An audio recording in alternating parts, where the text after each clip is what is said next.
Alhamdulillah, another day, another trip mo to.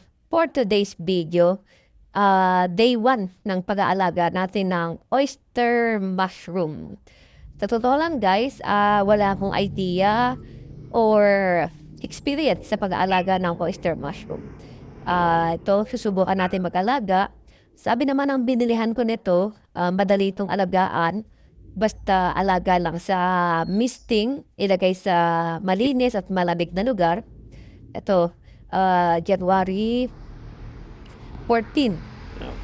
10 yung aking binili, pero medyo malaki pa yung aking paglalagyan. Ayan, so testing lang naman.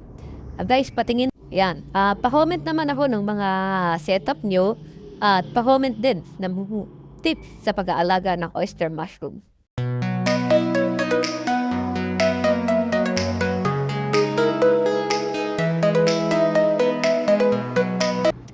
Dito sa part na to, nagmi-misting ako. Pa-comment naman ako kung gaano kadalas dapat mag-misting at tuwing kailan o anong oras dapat mag-misting sa ating mga. Assalamualaikum warahmatullahi wabarakatuh. Please support my page, Trip Motovlog. Salamat!